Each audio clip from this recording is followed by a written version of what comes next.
So the Miami-Dade student who beat up the 9-year-old middle school girl on a school bus, the animal who did that, who so violently beat her while others sat around and watched, well, he was arrested, finally. And you've probably already heard that, but you probably don't know why these kinds of things happen in school districts in Florida. This goes back some time to the Obama administration. Yes, it's another plague put on America from the Obama administration. I'm going to give you my opinion on it, but it's going to be based on facts. So stick around if you want to learn the story. Hey everyone, welcome back to the channel where we're the antidote to the daily onslaught of a radical woke Marxist propaganda. So Florida school districts, they have a serious problem on their hands with juvenile delinquents that belong in juvie homes rather than in a public school district to prey upon innocent kids. And there is a definite reason why there are a number of kids in Florida who are causing mayhem and havoc in the schools and in their communities. Now, outside of the misinformation fake news media constantly trying to stir up racial animosity, mostly anti-white racism, by pretty much ignoring black on white crime while either hyping up white on black crime, which is rare compared to it, or simply making it up the way they did here, where instead of showing an image for the story written about the school bus beating of a 9-year-old white girl by an older looking black male student, iHeartRadio ran the story showing a picture of a white boy beating on another white kid in a school bus. They do this for one of two reasons, as far as I can see. One is they want to do it for ratings, because every time they stir up racial animosity with lies like this, their ratings go through the roof on their stories. And the problem is there's a backlash in many cases for riling people up, and other people, innocent people, get hurt. Another reason would be because there are certain fake news media types out there who are themselves anti-white racists, and they want to stir up animosity for whatever cause they're pushing at the time.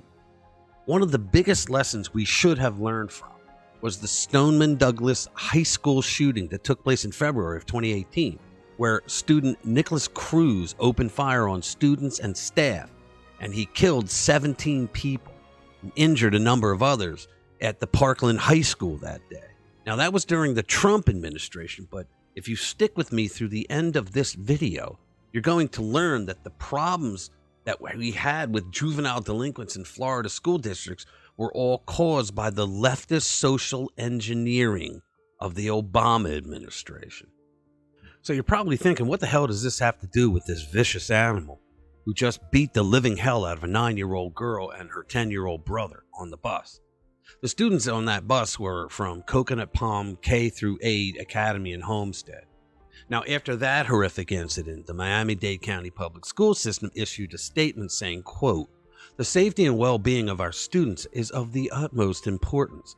They added, "This school district goes to great lengths to promote the values of restraint and respect, as well as using social media responsibly. We ask that parents reinforce these principles at home. And if you believe that, then I have some wonderful miracle supplements that I would love to sell you." So if the school goes to great lengths to promote the values of restraint and respect, then how could this happen, right? From what I understand, the schools in Florida have a serious problem in many school districts where bad kids do not get arrested for their bad actions. I did a story on the Nicholas Cruz shooting. Dozens of families were ruined that day. They didn't have to be. Stoneman Douglas did not have to happen, and unfortunately did, and I'm going to tell you right now what led up to that. The two main culprits of what happened at Stoneman Douglas that day, and it's still a problem in many of the schools down there, all right, in the different counties and whatnot. The two people that caused this, that I believe, according to the facts, are Eric Holder and President Barack Obama.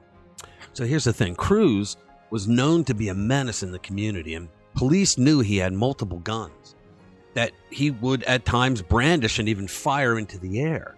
Police were called to his home at least a dozen times, and they never confiscated his weapons or arrested him. You can thank Barack Obama and Eric Holder for that, because they came up with a program to stop what they called the school to prison pipeline. The Obama administration wanted to help teens stay out of trouble with the law. They said that they were sick and tired of kids going from high school straight to prison. Okay. That they wanted to come up with a program that would help them get into college instead or get a good job rather than go straight to prison. They were either too stupid or too lazy to figure out how to do that. So they came up with a plan, which was they would grant extra funding to counties where the teen crime rates went down. Now, Broward County saw that Dade County had gotten awarded grant money because they lowered their teen crime rates. Broward County officials then asked them, how the hell did you do that? Because we want to do the same thing. What they did was they had their schools cut a deal with local law enforcement so that police would not arrest teens for certain crimes being committed. This really happened. That way, the county would get grants of money from the Obama administration, from the federal government. The Democrats lowered the crime rate by not reporting crimes. On any one of the times police were called to Cruz's home for misuse of his firearms, the police could have arrested him and confiscated his many guns, and Cruz may not have ended up shooting 17 people that day because he would be in juvenile detention. I am convinced of that. So the Obama administration got what they wanted. They implemented a system where delinquent kids would not be arrested and would have a clean record, be able to go on to college or live their lives outside of a prison cell. Now, that's great. But just like every other liberal program that's ever been tried, they failed to follow through and see what the unintended consequences would be. The point is, they didn't give a shit about those unintended consequences because all they wanted was the glamour of being able to say that they had a program that kept kids out of prison. So when kids get away with crimes and they're never held accountable for them, in any sense of the word of being held accountable, suspension or expulsion is nothing to these little bastards. You're going to get more crimes when you do that, and their crimes and their cruelty are going to escalate. I mean, why not? They're not being held accountable. Nothing's happening to them. That's the whole reason we have a juvenile justice system. Okay, so what happened there was this kid had multiple weapons and the cops knew it. And they knew he was a powder keg about to explode at any time. But they did nothing because the orders from on high said that certain types of crimes that they weren't supposed to arrest the kid because it could harm him from being able to get to college. But the more important thing was it would harm the school district and they would lose grant money. I would love to know what that deal was between the local police departments and those school districts. So I'll bet this little animal on the bus who beat that little girl, I'm willing to bet this was not the first time this kid was in trouble. And the schools just go, oh, well, we're not going to do anything. Our hands are tied. What can we do? It's not one of those crimes that we're supposed to arrest people on. And look what happened. I'm surprised that people haven't talked about it more. Think about that. We should have learned that from 17 people being murdered back in 2018 for the reasons for this. But of course, the misinformation fake news media tried to cover it up for the Democrats involved, and especially for King Obama.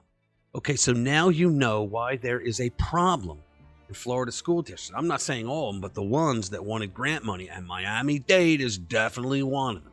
So it would be interesting if a misinformation fake news media person did a random act of journalism and actually looked into this to see if those agreements between local law enforcement and the school districts are still in effect.